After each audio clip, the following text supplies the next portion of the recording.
구원의 확신 없이, 감격 없이, 기쁨도 없이, 헌신도 없이 그저 예수님과 적당하게 신앙적 거리두기를 하며 살아가고 계시지는 않습니까, 여러분? 한번 여러분의 가슴에 손을 대고 한번 생각해, 나는 어떤가? 근데 정말 참 은혜가 되는 게 뭐냐면요, 주님은 그런 우리들이라 할지라도 여전히 변함없이 찾아오십니다. 계속 우리가 몰라서 그렇지 계속 우리의 마음의 문을 두드리고 계세요.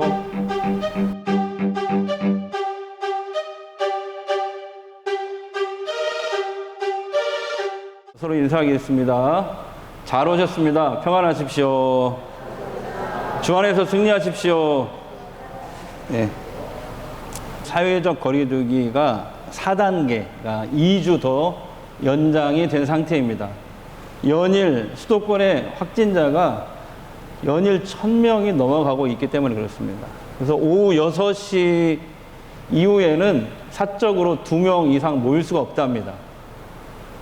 수도권의 90% 이상의 넘는 교회들이 지금 비대면 온라인으로 지난주부터 전환해가지고 예배를 온라인으로 드리면서 이 강력한 사회적 거리두기에 동참하고 있습니다. 근데 안타깝게 또 전국적으로 확진자 2,000명이 넘어가면 뭐 어제 1,200 몇 명이었잖아요. 조금 줄어들긴 했지만 2,000명이 넘어갈 거라고 예측을 하고 있습니다. 방학이 되고 사람들이 막 너무 힘드니까 산으로 들로 막 지방으로 막 내려오기 때문에. 근데 이 확진자 2,000명이 넘어가면 지방에 있는 교회들도 어쩔 수 없이 비대면 온라인 예배로 전환을 해야 한다고 그런 상황에 지금 놓여 있습니다. 2000년 전에 이스라엘에서도 스스로 이렇게 강력한 사회적 거리두기를 했던 사람들이 있었습니다. 그게 바로 바리새파 유대인들입니다. 쉽게 말해서 바리새인들이다 이렇게 얘기합니다. 이들은 유대 종교 지도자에 속한 사람들이고 동시에 사회적 지도층에 속한 사람들이었어요. 하지만 자신들은 종교적으로 또 도덕적으로 깨끗한 사람들이기 때문에 스스로 의인이라고 여겼습니다. 우리는 의인이야 라고 자부했습니다. 따라서 이 바리새인들은요, 가난하거나 또는 병이 들어서 어떤 율법이나 그들의 유대인들의 전통, 장로들의 전통을 지키지 않는 사람들을 정죄합니다. 죄인으로 취급하고 거리두기를 한 것이죠. 뿐만 아니라 사회에서 죄인이다, 이 사람은 큰 죄인이라고 낙인 찍혔던 두 종류의 사람들이 있었는데 바로 세리와 창기들입니다. 몸 파는 여성들입니다. 네. 이 사람들에게는 강력한 사회적 거리두기를 했던 사람들이 바리새인들이었습니다. 왜냐하면 이런 죄인들과 가까이 하다가 혹시 이렇게 닿기라도 하면은 죄가 바이러스 옮아오듯이 죄가 이렇게 옮아오고 내가 부정하게 된다라고 생각했기 때문에 그렇습니다. 자, 그런데 오늘 말씀에 보면 그런 바리새인들 중에 한 사람이 예수님을 자기 집으로 식사 초대를 하는 거예요.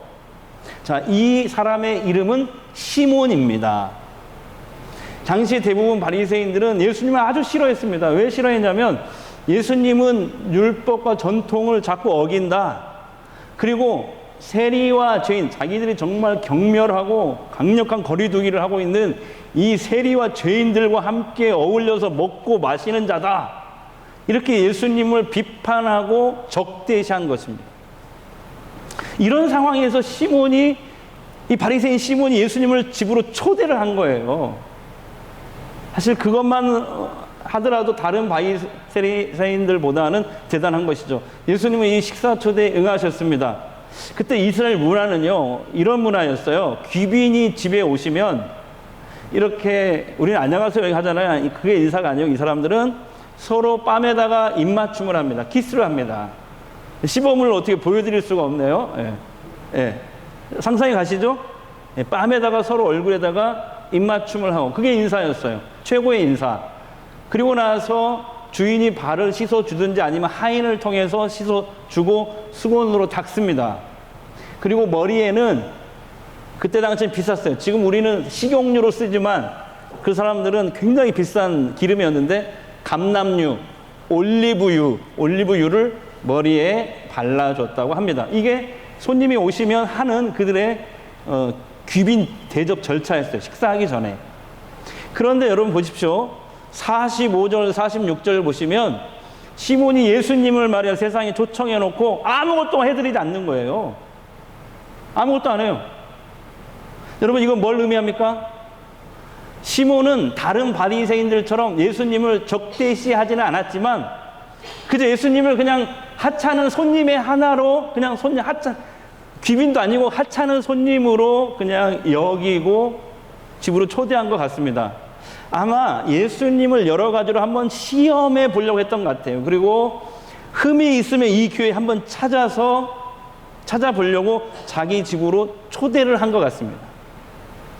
그런데 여러분 문제가 생깁니다. 예수님께서 이제 식사를 하시려고 딱 앉았는데 갑자기 한 여자가 예수님을 향해서 튀어 들어오는 거예요.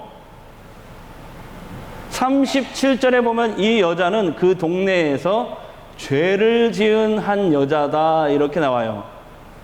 자, 동네에서 다 모든 사람들이 아는 죄인, 아까 두 종류가 있다고 했죠. 자, 그러면 이 여자는 뭐겠어요? 몸 파는 여성, 성매매 여성이었던 것입니다. 이 여자가 예수님께 달려오더니 예수님 뒤로 갑니다. 그러더니 예수님 두 발 아래 엎드립니다. 그리고 나더니 하염없이 막 눈물을 흘리는 거예요. 눈물이 계속해서 예수님 발에 막 뚝뚝뚝 떨어지는 거예요. 그 눈물이 예수님의 두 발을 적십니다. 그러더니 당황을 했는지 자기의 긴 머리카락으로 예수님의 발을 막 닦기 시작합니다. 그리고 엎드려서 그 예수님의 그 발에 입맞춤을 합니다. 그리고 나서 자기가 가져온 그 향유를 예수님 발 위에 붓는 거예요. 자, 향유 담은 옥합 한번 보시죠. 기독교 박물관에 당시에 있었던 향유 담은 옥합이 이렇게 생겼습니다. 이 향유라는 건 뭐냐면 향기가 나는 당시에 굉장히 비싼 기름입니다. 로마의 귀족이나 귀부인들이 사용하던 그런 향수 같은 개념인데, 여러분 이게 휘발성이 강하기 때문에 이렇게 유리로 된 이렇게 끝이 뾰족한 이런 것이 밀봉이 돼서 그냥 이걸 쓰려면 위에 윗부분을 깨트려 가지고 부어서 사용하는 것입니다. 근데 놀라지 마십시오. 이게요 당시 얼마나 비쌌냐면 노동자 1년치 월급이랍니다. 300데나리온. 오늘날 돈으로 제가 계산기를 두드려 봤더니 3천만 원이에요. 이 병에 들은 기름이. 놀래지도 않네요. 여러분은 집에 한 4천만 원 정도 가지고 계시죠? 기본이시죠? 예. 저는 다시 한번 여러분 축복하겠습니다. 우리 전주 성광교회 속한 모든 성도들은 물질의 은사를 하나님께 풍족하게 받아서 주를 위해서 크게 쓰임 받기를 주의 이름으로 축복합니다. 노동자 1년치 월급이한테는 이 값비싼 향유 담은 옥합 끝부분을 깨트려 가지고 그걸 예수님 발에 다 붓는 거예요. 그리고 자기 머리털로 또 그것을 닦는 거예요. 그러니까 예수님 발에 지금 그 여인의 눈물, 또 콧물, 또 이 비싼 향유 기름이 범벅이 돼서 예수님의 발을 씻겼던 것 같습니다. 이 여인은 자신의 전 재산이나 다름없는 이 귀중한 향유를 옥합을 깨트려서 그걸 다 예수님 발에 부은 거예요. 자, 이 모습을 곁에서 지켜본 시몬은 예수님께서 죄인인 이 여자를 물리치지 않고 가까이 하시는 것을 못마땅하게 여기는 겁니다. 그러면서 예수님을 속으로 경멸합니다. 그러면서 이렇게 생각을 합니다. 속으로. 39절입니다. 시작. 예수를 청한 바리새인이 그것을 보고 마음에 이르되 이 사람이 만일 선지자라면 자기를 만지는 이 여자가 누구며 어떠한 자 곧 죄인인 줄을 알았으리라 하거늘. 아멘. 시몬은 죄 있는 여자가 예수님을 만지고 예수님은 그것을 물리치지 않고 가만히 계시는 걸 보고 그렇게 생각했던 것 같아요. 저 예수도 죄인과 한 통속인가 보다. 천박한 사람이고만 그렇게 판단을 했던 것 같아요. 그래서 예수님을 속으로 경멸을 한 거예요. 그러면서 또 이렇게 생각하는 거죠. 만약에 저 예수가 정말 하나님이 보내신 선지자가 맞는다면 이 여자가 말을 하지 않더라도 죄인인 여자인 줄을 알아차려야 됐었고, 그리고 죄인 줄 알았다면 그 여자를 절대 손 못 대게 부정하니까, 정결함을 지켰어야지 부정하니까 접근하지 못하게 저리 가라고 저리 가라고 이렇게 했어야 맞는 거 아닌가. 그것을 허용하는 거 보니까 선지자가 아니고만, 저 죄인과 한 통속이고만, 이렇게 예수님을 경멸하고 있습니다. 여러분, 하지만 여러분, 시몬의 이 결정적인 문제가 뭘까요, 여러분? 시몬의 문제. 자, 시몬은 바리새인이라고 했잖아요. 종교 지도자죠. 당시에 성경 박사라고 불리는 사람들이 바리새인들이에요. 성경 박사. 예? 근데 성경을 그렇게 공부하고 읽고 하가하고 암송하고 하브루타하고 매일 또 뭐 금식하고 이렇게 하는데, 정작 하나님의 뜻과 그 하나님의 마음은 읽지를 못하는 거예요. 하나님은 세상의 모든 죄인들을 안타까워하시고 그들의 죄를 용서해 주고, 죄 때문에 언젠가 죽고 심판과 지옥 멸망받아야 될 그 죄인들을 구원하시려고 세상의 메시아 예수님을 보내셨는데, 메시아란 말은 구원자, 그리스도 이런 뜻입니다. 메시아를 보냈는데 정작 성경 박사인 그가 하나님이 보내신 그 메시아를 못 알아보는 거예요. 시몬은 물론 예수님을 자기 집으로, 자기 인생의 한 구석, 그 집으로는 초대했을지 모르지만 정말 그 예수님을 마음의 중심의 구주로는 영접하지 못하고 있는 것입니다. 성경을 그렇게 많이 알고 공부한다는 그가 하나님이 보내신 그 메시아를 못 알아보고 있는 것입니다. 오히려 경멸하고 있는 거예요.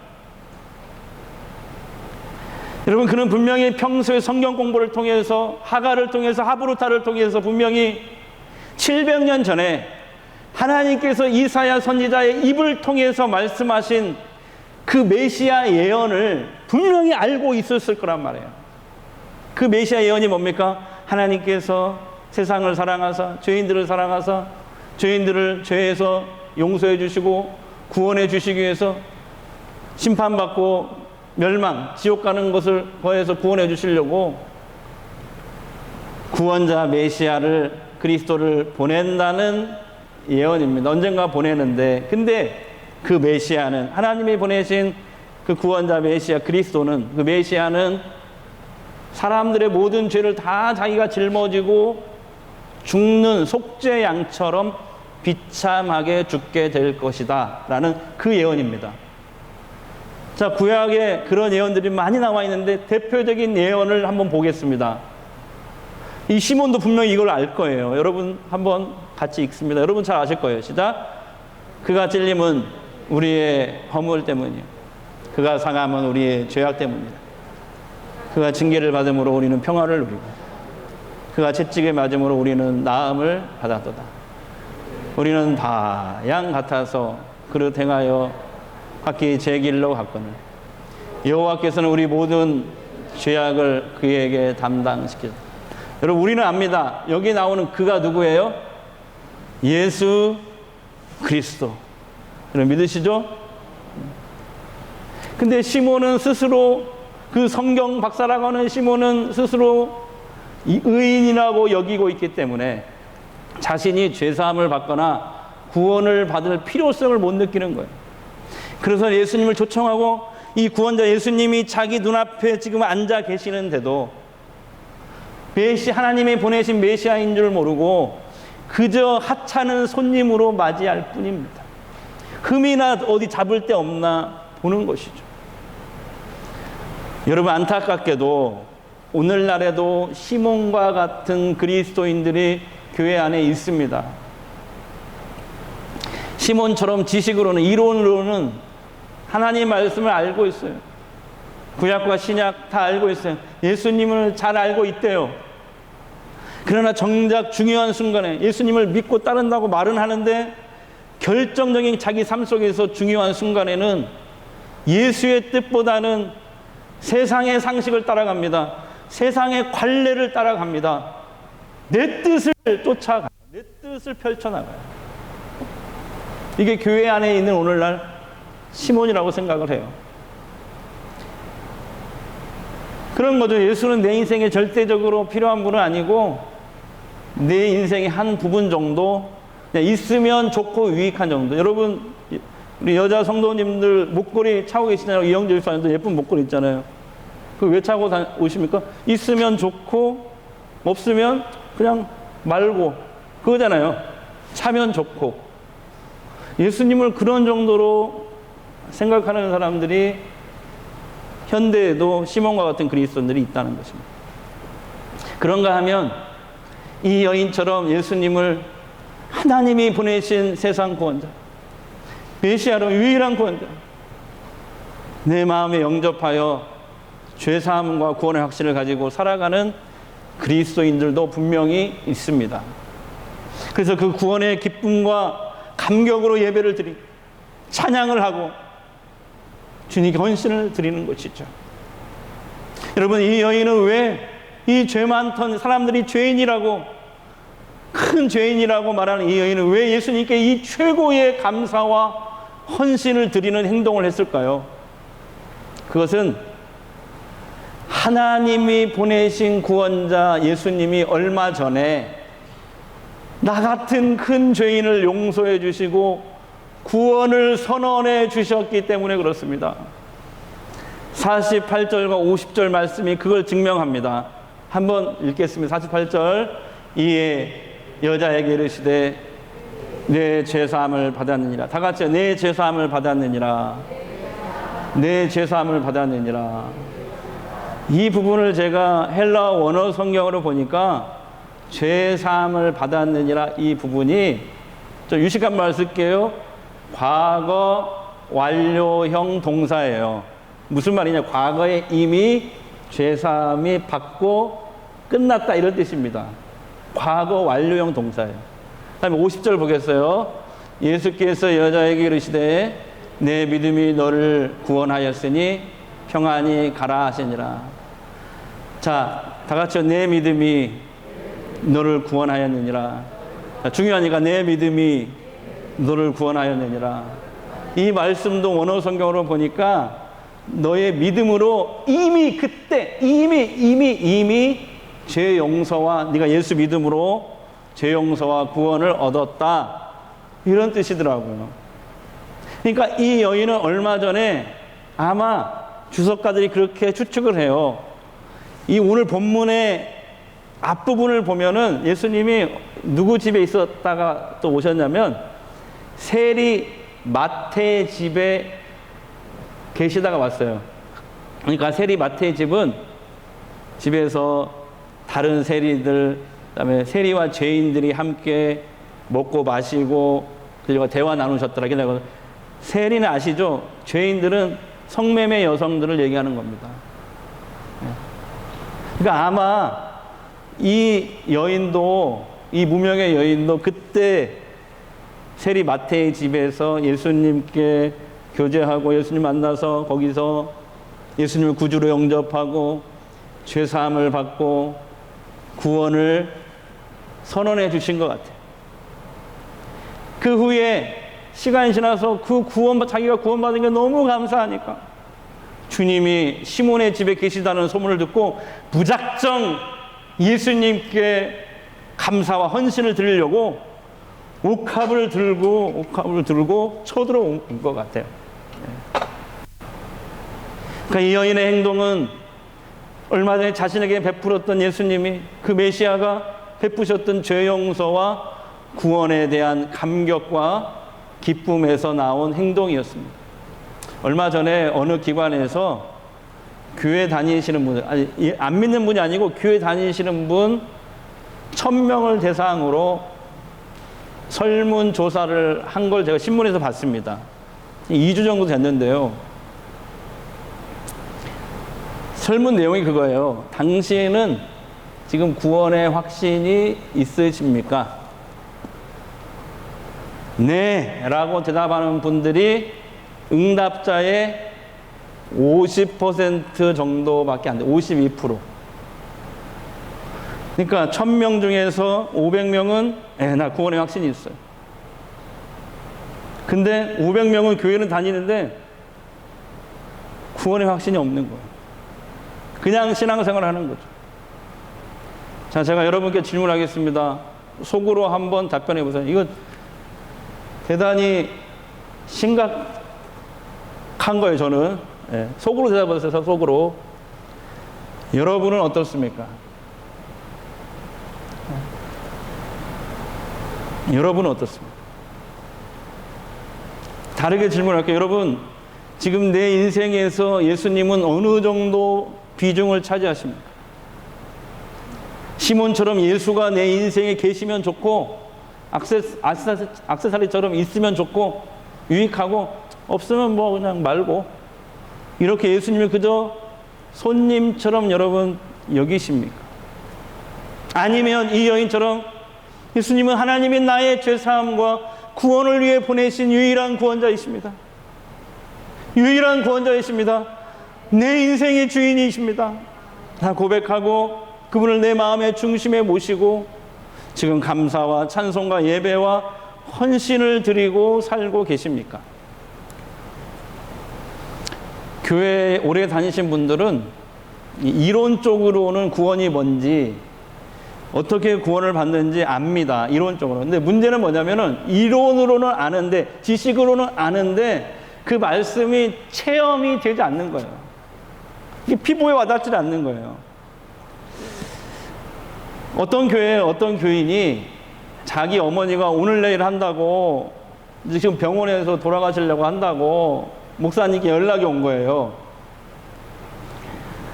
근데 놀라운 것은 그분이 그 어머니가 평생 교회를 다니셨고 놀라지 마세요. 권사님이에요. 권사님. 근데 구원의 확신이 없는 거예요. 그래서 그 자녀가 안타깝게 생각하고 목사님 우리 어머니 얼마 못 사실 것 같은데 저도 가끔 그런 전화 받거든요. 저도 갑니다. 근데 이분도 그랬던 것 같아요. 목사님 우리 어머니 천국 갈 수 있게 목사님 와서 좀 도와주세요. 그래서 목사님이 병실로 신방을 갔어요. 그래서 권사님한테 얘기를 하는 권사님 사람은 하나님의 부르심을 받아 언젠가 다 세상을 떠나는데 하나님이 권사님을 부르신다면 권사님 천국 갈 준비가 되어 있으세요? 물었어요. 그랬더니 권사님이 아이 나는 못 가. 목사님이 권사님 그럼 요한복음 3장 16절 말씀을 아세요? 그러니까 그건 내가 잘 알지. 그럼 우리 같이 한번 외워볼게요. 우리도 같이 한번 외워볼게요. 자, 시작. 하나님이 세상을 이처럼 사랑하사 독생자를 주셨으니 이는 그를 믿는 자마다 멸망치 않고 영생을 얻게 하려 하십니다. 아니 어떻게 그렇게 잘 외우세요 여러분들도? 예. 여기 나와 있구나. 예. 권사님 잘하셨어요. 자, 근데 권사님 하나님이 사랑하는 이 세상 속에는 권사님도 포함이 되나요? 안 되나요? 나도 포함이 되지.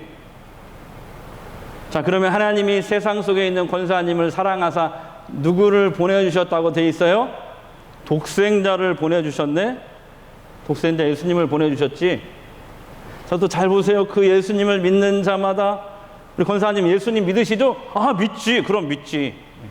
자, 잘 보세요. 예수님을 믿는 자마다 멸망치 않고 자, 그 다음에 하나님이 또 뭐라고 했어요? 영생을 얻으리로다. 멸망치 않는구나. 권사님이 이렇게 얘기하는. 자, 그럼 권사님 이제 세상을 떠나시면 어떻게 되는 거죠? 멸망치 않지. 나 천국 가는구나. 여러분, 그 권사님이 이 구절을 몰랐겠어요? 그동안 수십 년 신앙생활을 하면서 수백 번을 들었던 말씀이에요. 근데 아는데 그 말씀이 내 것이 안 된 거예요. 권사님이 갑자기 두 눈에서 눈물을 주르르 흘리더래요. 그러더니 그 다음부터 이분이 완전히 달라집니다. 세상에 며느리도 막 들볶지 않고 병실에 있는 다른 사람들에게 나 이제 천당 간다고 막 그렇게 간증을 하시며 다니시는 거예요. 그렇게 기쁨으로 한 달 동안 사시다가 하나님의 부르심을 받았다고 합니다. 할렐루야. 여러분, 옆 사람에게 한번 얘기해 보세요. 말씀이 내 것이 돼야 돼요. 시작. 말씀이 내 것으로 경험돼야 돼요. 예수를 오래 믿었는데 구원의 확신이 없어하는 분들이 있어요. 제가 만나보니까 세 가지 이유 때문에 그러더라고요. 첫 번째는 이런 구원의 진리를 몰라서. 두 번째는 아까 그 권사님처럼 알아도 그게 내 말씀으로 경험이 안 되는 거예요. 그 다음에 세 번째 경우가 굉장히 많아요. 이런 분들은. 이런 거예요. 교회 안에 이런 분들이 많은데 내가 지금 예수 믿고 있다고 하긴 하는데 여전히 말씀에 순종하기보다는 불순종을 더 많이 하거든. 그리고 사람들은 모르지만 내가 죄를 여전히 짓고 있거든. 근데 내가 무슨 염치로, 내가 무슨 자격으로 구원을 받아 하면서 얘기하시는 분들이 있어요. 어떻게 보면 참 솔직한 분이시긴 한데요. 자, 이런 책이 있습니다. 구원의 확신 그리고 기쁨. 이번 주 읽은 책인데 너무너무 좋은 책이에요. 왜 좋은 책이냐면 일단 값이 싸요. 그리고 얇아요. 그리고 쉬워요. 그래서 좋은 책인 것 같아. 구원의 확신을 점검하기 위해서 너무너무 좋은 책이고요. 쉬운 예화들이 너무 잘 들어가 있어요. 그냥 어르신들이 읽어도 그냥 쉽게 이해가 될 정도. 근데 여기에 이런 내용이 있어요. 하나님께 내가 자꾸 불순종하고 사는데 내가 무슨 자격으로 구원을 받겠는가, 이렇게 구원의 확신을 의심하는 분들을 위해서 이런 내용이 적혀 있어요. 우리가 구원을 얻는 것은 나의 행위나 자격에 있는 것이 아니라 죄인을 위해 예수님이 하신 일, 바로 예수님이 십자가에서 내 대신 죽으시고 또 부활하신 그 예수님의 하신 일 때문에 내가 구원을 얻는 것이고, 또 하나님께서는 그 예수를 네가 믿음으로 나는 너에게 구원과 영생을 줄 거야, 이 약속의 말씀 때문이다. 우리의 자격과 행위 때문에 구원을 받는 것은 아니다. 다만 이런 얘기는 있어요. 우리가 하나님 자녀로서 자꾸 불순종하잖아요. 그러면 우리 안에 성령님을 자꾸 근심시켜요. 그러면 하나님과 우리 사이가 틈이 생겨요. 구원의 감격과 기쁨을 잃어버려요. 하나님과의 관계가 뭔가 좀 써먹혀요. 죄 때문에, 불순종 때문에. 그러나 기억하세요. 그렇다고 해서 예수님의 보혈로 맺어진 하나님과 우리와의 관계가 무효화되는 것은 아닙니다. 그잖아요. 부모와 자식 간이 있는데 자식이 부모님한테 뭔가 잘못한 게 있어. 그러면 어떻습니까? 효자 아들이라도 뭔가 좀 써먹하고 뭔가 자꾸 어머니 낯을 피하게 되고, 근데 부모님들은 알아요. 얘가 뭔가 있구나 알아요. 그러니까 부모와 자식 간의 그 관계의 기쁨이 사라져 버리는 거죠. 그렇다고 해서 부모와 자식의 연을 끊는 것은 아닙니다. 마찬가지예요. 네. 바로 그겁니다. 하나님과 우리 자꾸 불순종하면 하나님과 우리 사이의 관계의 기쁨이 잃어버리고 사라지는 것뿐이에요. 그때는 어떻게 해야 되냐면 요한일서 1장 9절의 말씀처럼 염치 없지만 하나님 앞에 나가서 자백하고 회개함으로 다시 관계를 회복할 수 있고 평안을 주시리라. 아멘. 여러분 믿으시기 바랍니다. 예. 여러분, 누구든지 그를 믿는 자는 멸망치 않고 영생을 얻으리로다. 이 하나님의 약속의 말씀 때문에 우리가 구원을 확신하는 거예요. 사실 시몬이 예수님을 초청한 것 같아도 아니에요. 예수님이 시몬에게 찾아가신 거예요. 그 교만하고 다른 사람을 정죄하고 심지어 예수님을 경멸했던 이 시몬을 예수님 몰랐겠어요? 근데 왜 그 초대에 응하시고 시몬의 집에 가셨을까요? 이런 시몬에게도 기회를 주시려고. 구원의 확신과 예수님을 영접하고 믿음으로 구원의 확신 가운데 살고 기쁨과 하늘의 기쁨과 평안을 얻게 하기 위해서. 여러분 믿으십니까? 네. 그래서 빚 탕감받은 자의 비유도 말씀하셨는데, 빚을 많이 탕감받은 자는 적게 탕감받은 자보다 그 빚을 준 사람에게 큰 빚을 탕감받은 사람이 고마워하고 감사하지 않느냐, 이렇게 얘기를 하십니다. 이 말씀을 통해서 예수님이 시몬에게 말씀을 하시는 거예요. 뭐라고 말씀하시냐면, 시몬아, 너는 지금 스스로 네가 의인이라고 생각하지? 그러나 그건 너의 기준이야. 하나님이 보실 때는 세상에 의인은 하나도 없다. 큰 죄를 지은 사람이나 요만한 작은 죄를 지은 사람이나 하나님 보실 때는 다 사망이고 심판이고 멸망이에요. 여러분, 바다에다가 모래알을 던져보십시오. 어떻게 됩니까? 모래알이 가라앉습니다. 작은 모래알도. 큰 바위를 던져보십시오. 어떻게 돼요? 바위도 가라앉습니다. 바로 그게 하나님 앞에 큰 죄나 작은 죄는 다 멸망이고 심판이고 지옥 갈 수밖에 없는 거예요. 그래서 내가 왔다. 내가 너희를 구원하기 위해서, 죄 사함을 위해서 내가 왔다. 700년 전 이사야가 예언했던 그 메시아, 세상 죄를 지고 가는 그 속죄양, 바로 나야. 너도 저 여인처럼 나를 믿음으로 죄 사함과 구원을 받아 평안을 누리며 하늘의 평안과 기쁨을 누리며 살기를 원한다. 너는 나를 경멸할지라도, 너는 지금 나에게 신앙적인 거리두기를 할지라도 나는 여전히 너를 사랑하고 있어. 여러분, 예수님이 시몬의 집에 간 거예요. 오늘 구원의 확신 없이, 감격 없이, 기쁨도 없이, 헌신도 없이 그저 예수님과 적당하게 신앙적 거리두기를 하며 살아가고 계시지는 않습니까, 여러분? 한번 여러분의 가슴에 손을 대고 한번 생각해, 나는 어떤가? 근데 정말 참 은혜가 되는 게 뭐냐면요, 주님은 그런 우리들이라 할지라도 여전히 변함없이 찾아오십니다. 계속 우리가 몰라서 그렇지 계속 우리의 마음의 문을 두드리고 계세요. 너도 이 여인처럼 구원의 확신과 하늘의 기쁨과 평안 속에서 살아가기를 원한다. 신앙은 신앙이고 내 인생은 내 것이니 내 마음대로 내 뜻대로 살 거야. 그렇게 예수님과 거리두기를 하면서 살아갈 때 그동안 얼마나 넘어지고 내 마음대로 내 뜻대로 살아갈 때 자빠지고 좌절할 때 얼마나 많았습니까? 그럼에도 불구하고 여전히 주님은 그런 우리들을 사랑하세요. 우리의 마음의 문을 오늘도 두드리고 계십니다. 계시록 3장 20절 마지막 한번 읽어볼게요. 시작. 내가 문 밖에 서서 두드리노니 누구든지 내 음성을 듣고 문을 열면 내가 그에게로 들어가 그와 더불어 먹고 그는 나와 더불어 먹으리.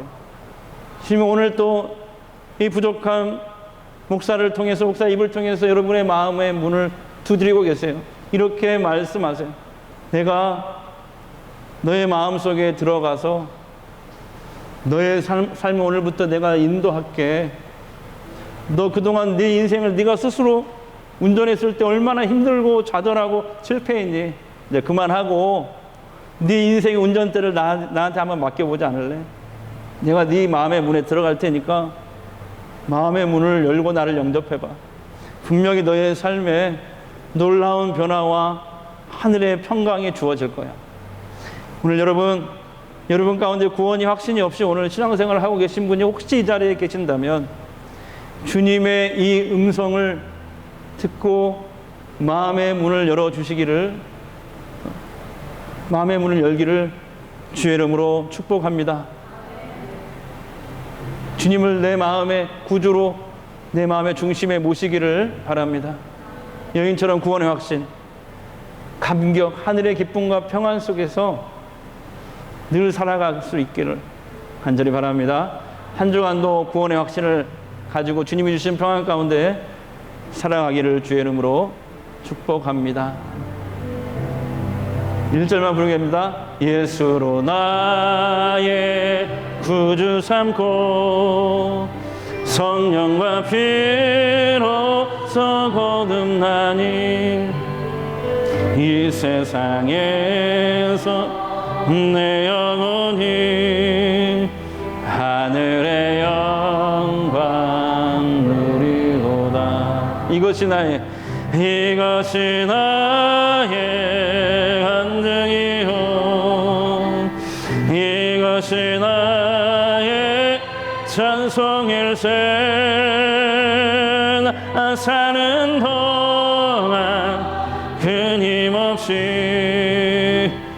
구주를 찬송하리로다. 제가 기도하겠습니다. 하나님이 세상을 이처럼 사랑하사 독생자를 주셨으니 누구든지 저를 믿는 자마다 멸망치 않고 영생을 얻게 하려 하심이니라. 하나님은 우리를 사랑하사 이 놀랍고도 감격스러운 구원의 약속의 말씀을 주셨습니다. 오직 이 구원의 확신은 하나님의 아들 예수 그리스도를 믿고 바라볼 때 얻게 됩니다. 사람의 어떤 성품이나 개인적인 노력, 그 어떤 것으로도, 어떤 행위로도 죄사함 받을 수 없고 구원을 얻을 수 없으며 하늘나라에 들어갈 수 없습니다. 구원의 유일한 소망은 갈보리 십자가 위에서 예수 그리스도께서 우리 죄를 대신 다 짊어지고 죽으신 그 십자가의 대속에 달려있는 줄 믿습니다. 부활에 달려있는 줄 믿습니다. 이 믿음 흔들리지 않게 하시고 구원의 감격과 기쁨, 하늘의 평안 속에서 주께 감사와 헌신을 드리며 살게 하옵소서. 하나님, 이 시간 혹시 구원의 확신이 없이 그런 분이 혹시 이 자리에 오셨다면 주님 그를 긍휼히 여겨주시고 성령으로 역사하옵소서. 그에게 구원이 오늘 임하게 도와주옵소서. 성령이 아니고서는 누구든지 예수를 주시라 할 수 없느니라. 너희가 그 은혜에 의하여 믿음으로 말미암아 구원을 얻었으니 이는 하나님의 선물이라고 말씀하셨사옵니다. 주님, 이 시간 역사하옵소서. 성령이여 기름 부어 주시옵소서. 예수님의 이름으로 기도합니다. 아멘.